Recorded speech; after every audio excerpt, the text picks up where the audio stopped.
Abra suas Bíblias no Evangelho de João, capítulo 6, verso 38. O tema da nossa mensagem é: qual a vontade eu estou fazendo? A minha ou a de Deus? Qual a vontade eu estou fazendo? A minha ou a de Deus? João, capítulo 6, apenas o verso 38, diz assim o texto: porque eu desci do céu, não para fazer a minha própria vontade, e sim a vontade daquele que me enviou. Novamente, porque eu desci do céu, não para fazer a minha própria vontade, e sim a vontade daquele que me enviou. Amém? Já oramos, podeis assentar.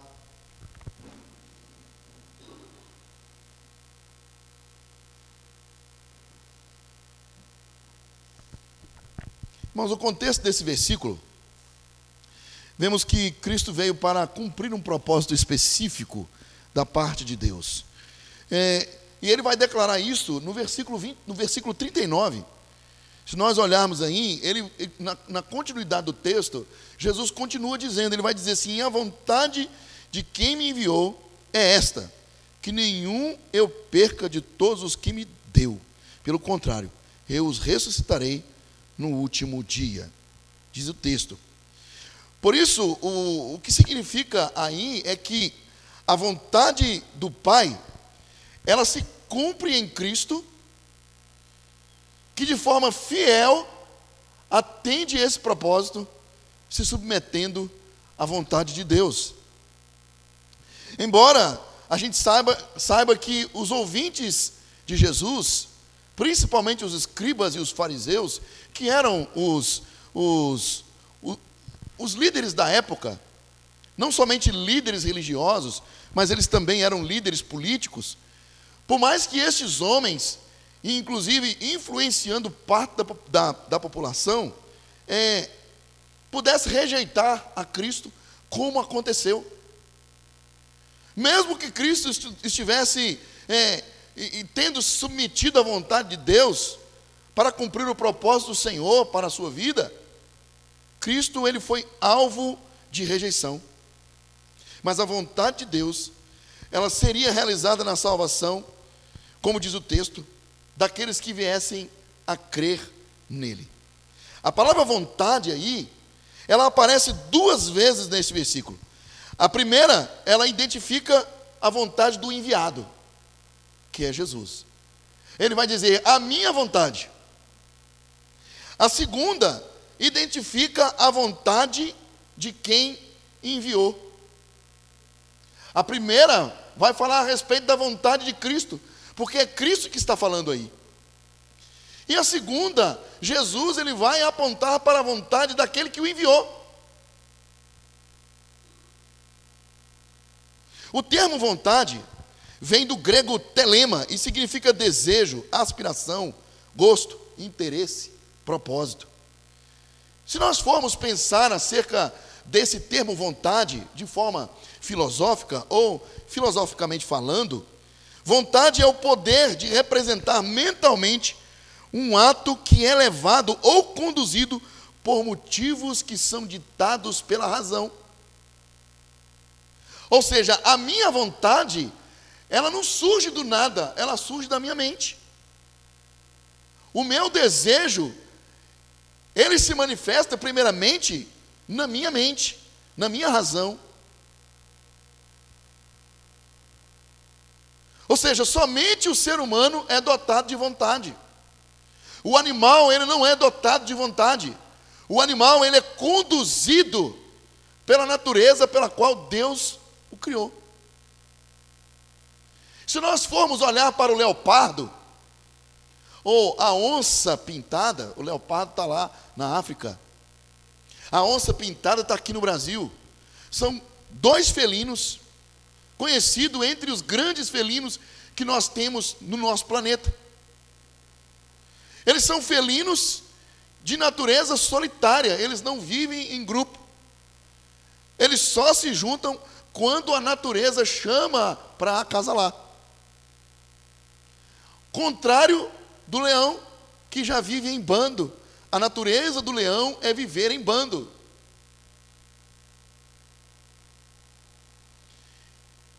Só que tudo isso não é administrado pela vontade deles, e sim pela natureza impregnada por quem os criou.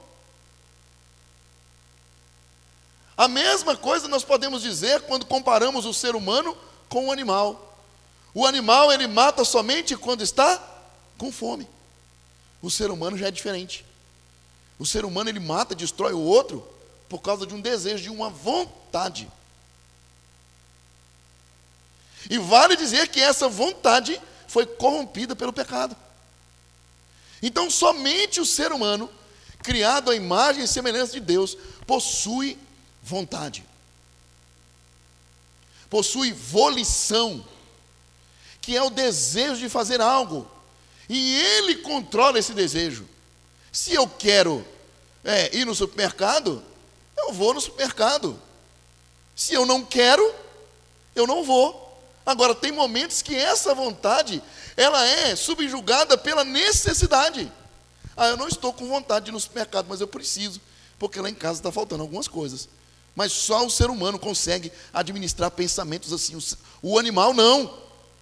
Então só o homem é dotado dessa capacidade de querer, de livremente praticar ou deixar de fazer algo. Vontade é a necessidade física ou emocional que o indivíduo sente de fazer algo. Mas dentro do contexto do texto que foi lido, nós podemos afirmar que a vontade do filho e a vontade do pai concordam plenamente. E aqui, meus irmãos, não há competição ou desacordo, pois a submissão de Cristo ao seu pai mostra a harmonia. E só é possível colocar a vontade de seu pai, só foi possível colocar a vontade do seu pai subjugando a sua própria vontade, para que a vontade de Deus, o Pai, pudesse ser colocada em prática. Nós podemos ver isso quando Jesus no Getsemane fala: Senhor, se possível, passa de mim este cálice de sofrimento, mas contudo não seja feita a minha vontade, mas seja feita a tua vontade, ó Pai. Mas para a gente possa entender o que é minha vontade e vontade do Pai, nós precisamos observar alguns aspectos do texto que lemos. E o texto, ele começa da seguinte forma: Jesus declarando de si mesmo: porque eu desci do céu. No Evangelho de João, no capítulo 1, verso 14, o evangelista, ele vai declarar esta realidade: e o verbo se fez carne e habitou entre nós. E isso significa, meus irmãos, uma afirmação a respeito da encarnação divina do verbo de Deus. Ou seja, Cristo desceu aos homens e foi achado entre eles. O texto diz: e achado, Cristo foi em figura humana. Filipenses capítulo 2, verso 8. Essa frase, a frase do texto, ela vai expressar o princípio de que aquele que é eterno foi conformado, ou seja, ele tomou a forma. Essa palavra conformar aí, ela aparece lá aos Romanos no capítulo 8, verso 29. Quando Paulo vai dizer que é desejo de Deus que o ser humano se conforme à imagem de Cristo Jesus. Conformar aí, como já falamos, é como se eu pegasse esse paletó aí que o Alessandro está vestido e eu me vesti com ele. Ou seja, eu vou tomar a forma dessa vestimenta. Esse é o princípio. Esse é o milagre que aconteceu quando Cristo foi achado entre nós. Aquele que jamais foi criado assumiu a humanidade. O infinito tornou-se finito. E por mais, meus irmãos, que a nossa mente não consiga explorar plenamente a profundidade de tudo isso, a verdade é que Deus foi visto em carne e osso, habitando entre os homens. E nesse trecho, o reformador francês João Calvino, ele afirma que o evangelista mostra o que foi a vinda de Cristo que ele havia mencionado, a saber que, tendo sido revestido com a nossa carne, ele se mostrou abertamente ao mundo. Embora o evangelista toque brevemente esse mistério que é indizível, ou seja, que foi o termo que o apóstolo Paulo ele usa quando ele vai descrever ou tentar descrever o que ele a princípio viu no céu quando ele foi arrebatado. Paulo vai dizer que ele viu coisas indizíveis. Inclusive esse texto, quando você continua lendo, vai falar a respeito do espinho na carne do apóstolo Paulo, que muitos dizem que poderia ser uma doença, poderia ser uma cegueira, poderia ser tantas outras coisas, mas nada mais é do que as perseguições e violência que o apóstolo Paulo sofreu em todos os lugares que ele foi para pregar o evangelho.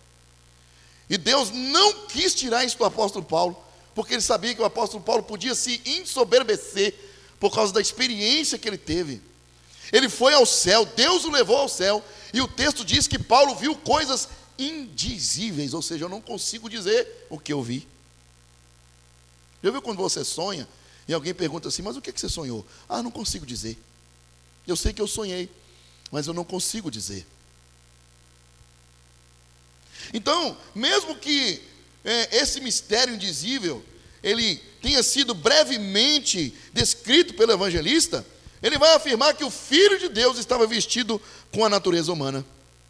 Em sua carta à igreja de Filipos, Paulo declara ali no capítulo 2, verso 8, a si mesmo se humilhou, tornando-se obediente até a morte e morte de cruz.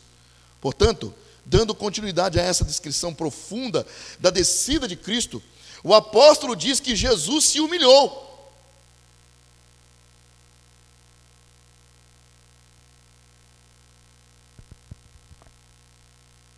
Quando Cristo ele se encarna, a palavra que mais encaixa direitinho nessa realidade é que Jesus Cristo, o Deus que não foi criado, o Filho não gerado, ele se fez homem. E o evangelista João vai dizer que ele habitou entre nós. Ele diz que Jesus se humilhou, cumprindo assim a vontade daquele que o enviou. Ele não apenas foi humilhado pela natureza e as circunstâncias de sua encarnação. Um tempo atrás nós estávamos conversando sobre isso aqui numa quarta-feira. Se nós fôssemos imaginar Jesus Cristo passando pelas mesmas necessidades que o Aquim, recém-nascido, está passando. Após ter saído do ventre materno, agora está lá. Chora quando está de xixi, chora quando está sujo a fralda e chora quando está com fome. Jesus Cristo passou por isso. O Deus que foi feito homem, humilhou-se, baixou-se até a natureza humana, humilhado diante e convivendo com a circunstância da encarnação. E a Bíblia diz que ele se humilhou. O verbo grego ali vai transmitir uma ideia de humilhar-se, rebaixar-se por uma vida humilde. Jesus, ele se rebaixou, ele se humilhou, não só em relação a Deus, mas também a outros homens. Ele declara que Pilatos tinha autoridade sobre ele. João 19:11, Jesus disse assim, olha, nenhuma autoridade teria sobre mim, se do alto não te fosse dado. Jesus estava reconhecendo a autoridade de Pilatos ali, ele era o governador romano. E aqui, nesse texto, João 19, nós estamos diante do momento mais dramático e comovente da auto-humilhação de Jesus, que foi durante a sua prisão, julgamento. Jesus foi cuspido, recebeu socos, açoites e teve parte de sua barba dolorosamente arrancada. E essa foi a vontade de Deus para a sua vida. Isaías declara lá no capítulo 53, verso 10. Ele vai dizer que todavia ao Senhor agradou moê-lo, fazendo-o enfermar. Por isso, meus queridos, nós precisamos entender que o exemplo de Jesus nos convoca a participar de sua vida em todos os sentidos, à semelhança do apóstolo Paulo. E Paulo vai deixar isso registrado quando ele escreve aos Colossenses no capítulo 1, verso 24. Paulo declara, agora me regozijo dos meus sofrimentos por vós, e preencho o que resta das aflições de Cristo na minha carne, a favor do seu corpo que é a igreja. Paulo ele vai expor aqui a sua participação nos sofrimentos de Cristo. E aí fica a pergunta: qual vontade eu tenho feito? A minha ou a de Deus? Ontem o presbítero César pregando aqui, ele falou a respeito do conhecimento que a nossa igreja tem passado para os nossos irmãos. Temos aprendido. Temos sido ministrados. E ele vai falar a respeito de alguns que dizem assim: então se eu vou ser cobrado pelo conhecimento que eu estou recebendo, então eu não vou à igreja. De nada isso vai adiantar. Eu me lembro de uma funcionária na Secretaria Estadual de Saúde, lá em BH, quando eu trabalhava no governo de Minas. Um coordenador chegou para uma funcionária e disse assim: olha, você precisa fazer um curso de computação. Porque isso que você faz à mão, já não se faz mais à mão. Você tem programas no computador, planilha de Excel para fazer isso aí. Aí a resposta da funcionária para o coordenador foi a seguinte: eu não vou fazer curso. Porque se eu me capacitar, vão me dar mais trabalho. Mas não vão melhorar meu salário. Esse era o pensamento daquela funcionária. Aí veio a mudança do governo, concurso público, ela não passou no concurso público e foi mandada embora.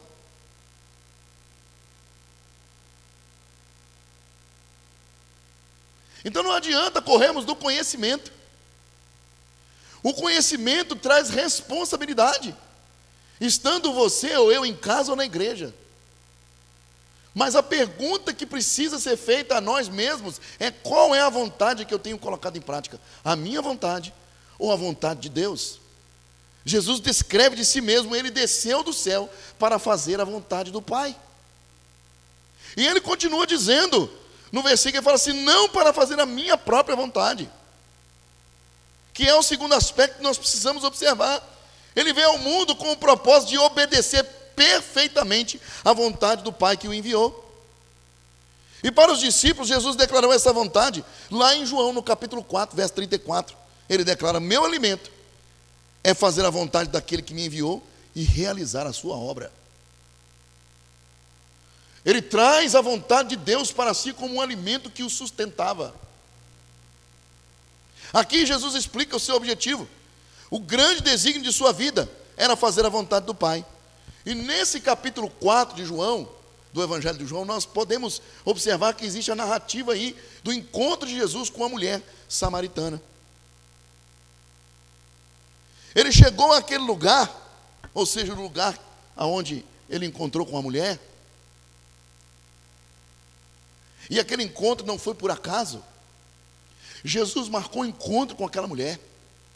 O caminho que Jesus Cristo pega para passar por dentro dessa cidade samaritana, chamada Sicar, se não me engano, existiam 3 caminhos. Ele pegou o caminho do meio, que era o médio, no que diz respeito à distância. Ele fez questão de passar dentro daquela cidade, porque Jesus sabia que ele encontraria com aquela mulher ali. Ou seja, ele estava nada mais, nada menos do que fazendo a vontade de Deus. Ele chegou naquele lugar cansado e com sede, e no horário habitual das refeições. Provavelmente Jesus estava com fome. O texto vai dizer que os discípulos saíram para comprar alguma coisa para Cristo comer, buscar água, porque Cristo estava com sede. Mas, no entanto, Cristo não deixou de aproveitar a oportunidade para fazer o bem, e apresentou ali a proposta e o plano da salvação.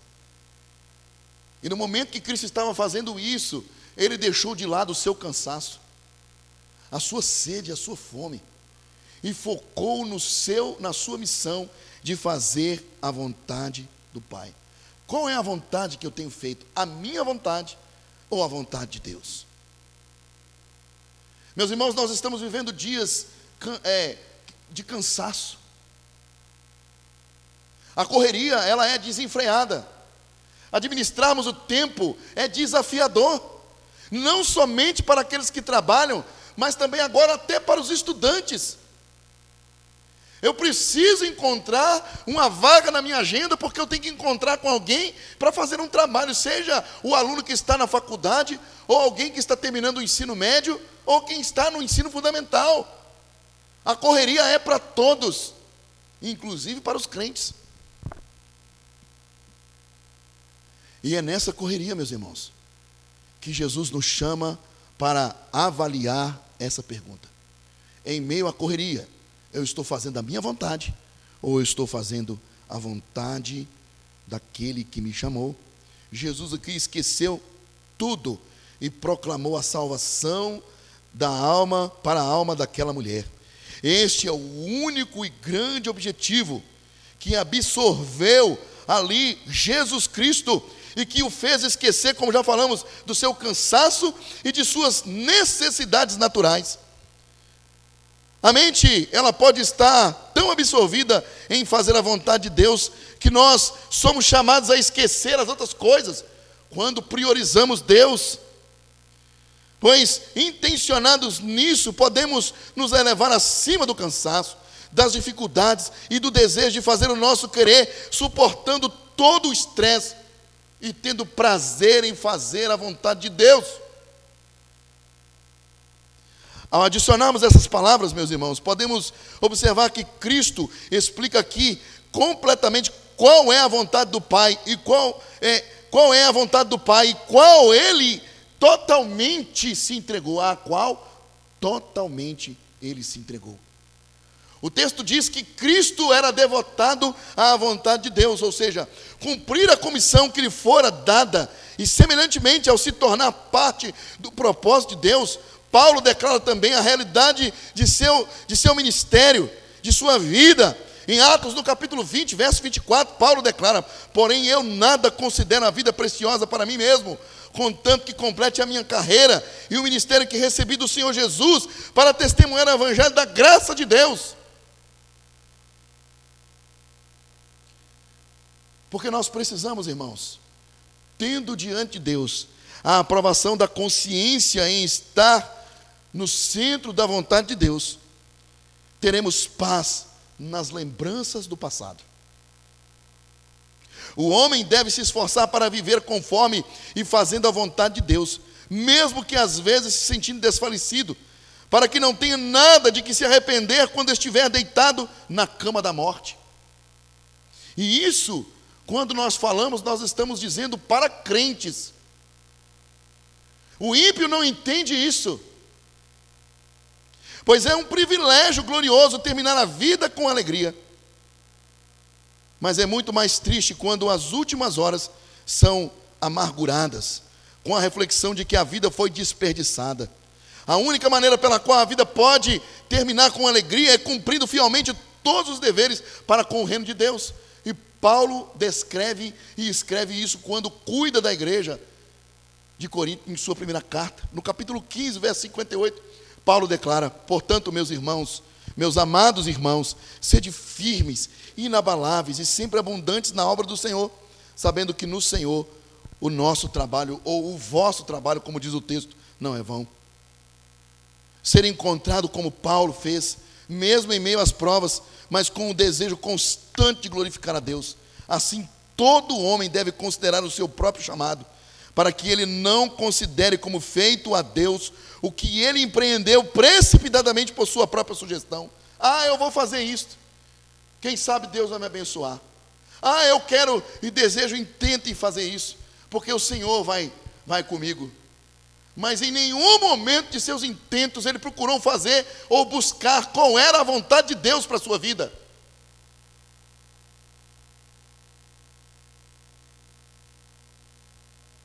Assim, todo homem deve considerar o seu próprio chamado, dizendo, como Cristo disse: não à minha própria vontade. O ofício de Cristo é bem conhecido. Era de promover o reino de Deus, restaurar a vida das almas perdidas, espalhar a luz do Evangelho e, em resumo, trazer a salvação aos eleitos. A excelência dessas coisas fez com que ele mesmo, cansado e com fome, como já falamos, esquecesse do desejo de sua carne e desse prioridade à sua missão. Portanto, meus irmãos, fomos chamados não para fazer a nossa vontade, e isso tem sido a nossa realidade como igreja? Qual vontade nós estamos fazendo? A nossa vontade ou a vontade de Deus? E em último lugar, o texto continua dizendo: e sim, a vontade daquele que me enviou. Dentro desse contexto, meus irmãos, estamos diante da missão de Cristo, cuja vontade de Deus é que todo aquele que nele crê, que nenhum se perdesse, diz o texto.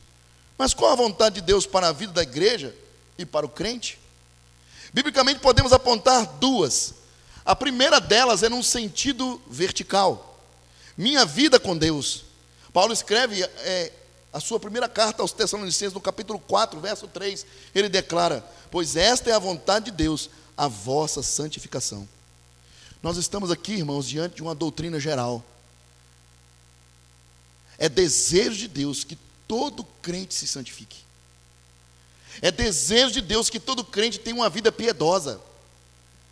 É desejo de Deus que todo crente se alimente da palavra de Deus e se fortaleça neste pão. Essa é uma doutrina de forma e de natureza geral, da qual, como de uma única fonte, ele imediatamente deduz advertências especiais. Quando ele diz que essa é a vontade de Deus, ele quer dizer que fomos chamados por Deus com esse objetivo. Para esse fim sois cristãos. Isto é o que o Evangelho visa, para que se santifiquem para Deus.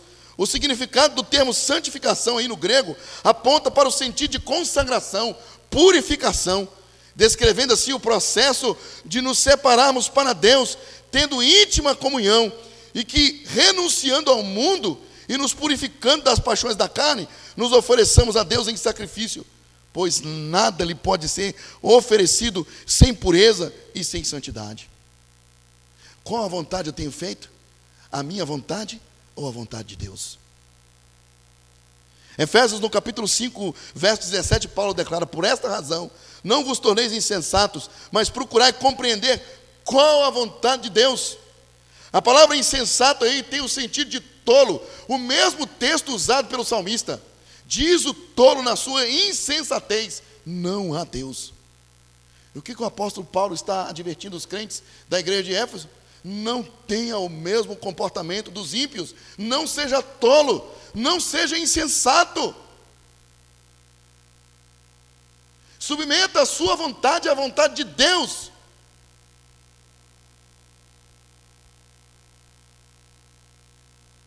Em segundo, o sentido é horizontal, que nos aponta para a comunhão e o envolvimento da obra de Deus como prioridade.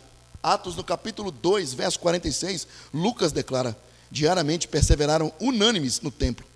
A expressão perseveraram aqui no grego aponta para alguém dedicado, fiel, está em constante prontidão para alguém, servindo constantemente. Essa era a realidade de Cristo, da igreja de Cristo, e o propósito pela qual ela recebe características de um corpo em constante funcionamento, o qual se volta para o bem deste organismo. Ou seja, o corpo ele funciona para o seu próprio bem. Quando o corpo não está em bom funcionamento, nós sentimos isso. Seja numa noite mal dormida, ou quando acordamos mal, passamos o dia todo ruim, sentimos isso. De igual forma, a igreja também sente. Ele vai falar a respeito de sermos unânimes. Ou seja, a palavra unânime aqui aponta para algo que identifica aquilo que é uníssono, ou seja, possui um único som, por mais que eu esteja diante de uma orquestra, de um grupo de instrumentos, igual aqui, temos 3. Cada instrumento possui a sua característica. Aqui está a percussão.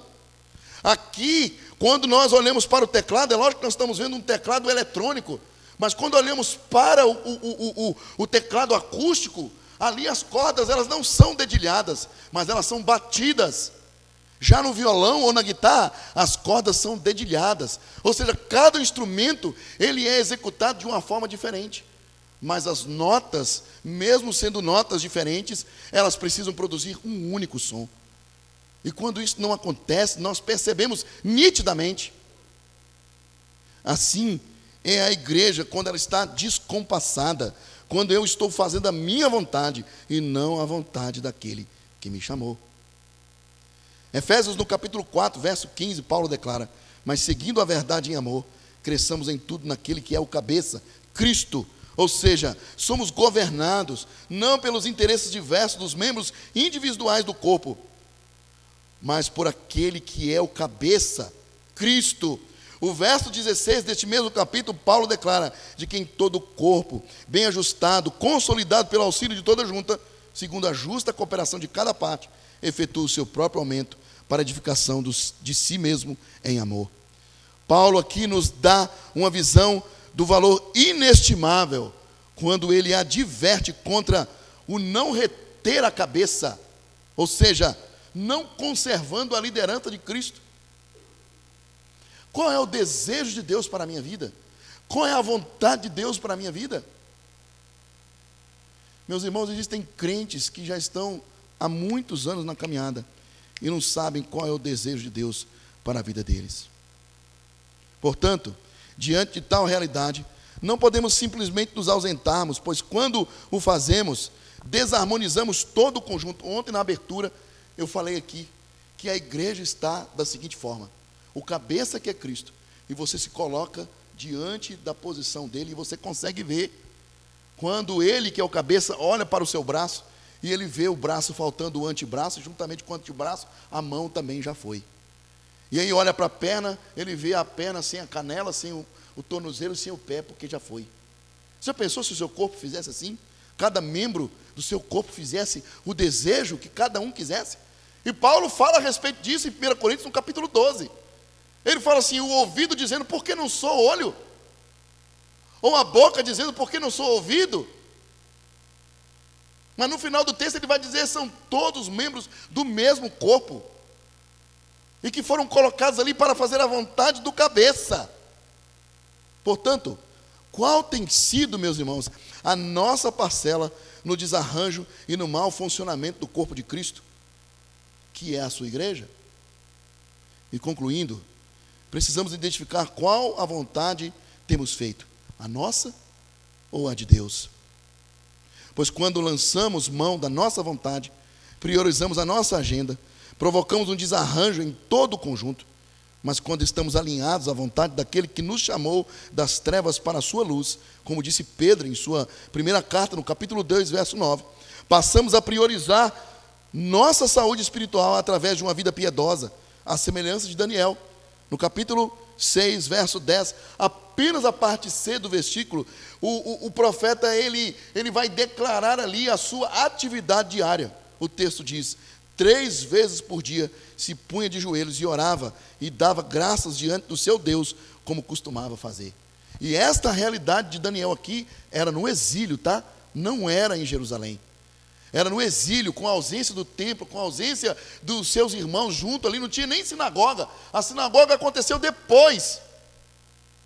Mas Daniel tinha compromisso com Deus.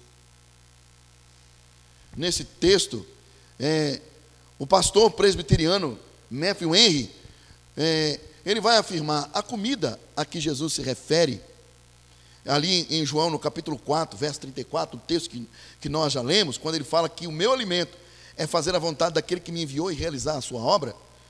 O pastor presbiteriano ele vai dizer que a comida a que Jesus se refere é o alimento espiritual, incluindo mais que o estudo bíblico, a oração ou a assistência à igreja.